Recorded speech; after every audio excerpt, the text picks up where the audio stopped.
Imagine a place where time does not move forward. A white desert of ice and wind, where metal can remain frozen for decades. Deep in Greenland, far from any rescue, a giant B-29 was left behind. Its name was Key Bird. It had survived a forced landing in the Arctic. It had protected its crew, and then it disappeared into silence. For almost 50 years, it waited on the ice, until one day, men returned with an impossible idea. Not just to find it, not just to photograph it, but to bring it back to life. For a moment, it looked like they might succeed. The engines turned again, the old bomber moved again, and then the Arctic wrote the final chapter. This is the story of Key Bird, the B-29 that was lost in Greenland, found after decades, and then lost again. Before Key Bird became a frozen ghost, it was a machine built for long-range flight, a Boeing B-29 Superfortress, large, powerful, complex, built to carry men across enormous distances, far beyond familiar ground. But Key Bird would not be lost in battle. Its enemy would be quieter. Weather, distance, navigation, and the endless white emptiness of the Arctic. On February 20th, 1947, Key Bird took off from Ladd Field near Fairbanks, Alaska. It was a cold northern departure from a military airfield surrounded by snow, forest, and distance. The mission was classified top secret. It was connected to the early Cold War Arctic reconnaissance effort known as Project Nanook. Flights used to understand, map, and test the limits of polar operations. Key Bird's route would take the crew toward the geographic North Pole, then back to Alaska. The aircraft carried 11 men. At the controls was Lieutenant Vern Arnett. For them, this was a mission into a world where normal references could disappear. No cities below, no roads, no easy emergency airfields, only snow, ice, cloud, and a horizon that could vanish into white. Inside the aircraft, there were instruments, maps, fuel calculations, and crew coordination. Outside, there was almost nothing. Flying over the Arctic is different. The ground gives you very little. Snow and cloud can blend together until the horizon becomes difficult to read. Distances become deceptive. Direction becomes uncertain. In 1947, polar navigation was still unforgiving. Magnetic compasses could become unreliable near the top of the world. Clouds could hide the stars, and a small error in position could grow into hundreds of miles. Key Bird was not attacked. There were no enemy fighters, no flak, no battle damage. The danger was quieter than that. A changing sky, a navigation problem, a fuel calculation, and below them, a white world where every direction looked the same. As the flight continued, the situation became serious. The crew had to understand where they were, how much fuel remained, and what options still existed. As long as there is fuel, there is time.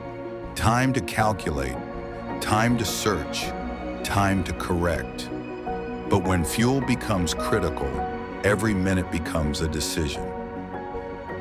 Key Bird had become lost over one of the most remote regions on Earth. Continuing meant risking complete fuel exhaustion. Waiting for perfect certainty was no longer possible. The crew faced the reality every aircrew fears. They had to put the aircraft down. But in the Arctic, there is no good place to land a B-29. Only less impossible places. The landing was not on a runway, it was not near a base, it was not in a prepared area. Key Bird came down on a frozen surface in northwest Greenland. a massive bomber landing where no bomber was meant to land. The aircraft touched down, slid across the frozen surface, and finally stopped. The crew survived. That alone was extraordinary. In a place that could kill men quickly, the aircraft had protected them. Key Bird had not brought them home, but it had kept them alive. After the landing, the crew were alive, but they were not safe. The engines were silent, the aircraft was damaged, and around them was one of the most unforgiving environments on Earth. No village, no road, no rescue vehicle on the horizon, just ice, wind, and distance. They had escaped the crash, but the Arctic was still waiting. For 3 days, the crew waited on the ice. They sent signals. They stayed close to the aircraft. They tried to survive the cold until someone could find them. Then rescue came. Search aircraft located Key Bird. Supplies were dropped, and the crew were finally evacuated. But the aircraft remained behind. Key Bird had saved its crew, but no one could save Key Bird. Not then. The men left the ice. The B-29 stayed. For most aircraft, abandonment is the beginning of disappearance. But Key Bird was different. The Arctic did not destroy it quickly. It preserved it. Then in the 1990s, the lost B-29 was seen again. A giant aircraft still sitting on the ice, almost as if it had been parked there and forgotten. The cold had turned it into something rare. Not just a wreck, a preserved moment. A piece of aviation history waiting in silence. One of the men who saw possibility in the frozen bomber was Greenland. He was not just a curious visitor. He was a record-setting pilot, a man who understood speed, machines, and risk. Where others saw a relic, he saw a chance. Maybe Key Bird was not finished. Maybe it could fly again. The idea was almost impossible. Repair the aircraft on the ice, replace the engines, make the systems work, taxi it across the frozen surface, and fly it out of Greenland. There was no hangar, no workshop, no normal runway. Only snow, ice, tools, fuel, and a bomber that had waited almost 50 years. But the attempt began. The recovery team reached the site and began the work. Engines changed in the open, propellers replaced on the ice. The men lived and worked in one of the harshest environments on Earth. Cold, wind, isolation, and an aircraft that had to be brought back one system at a time.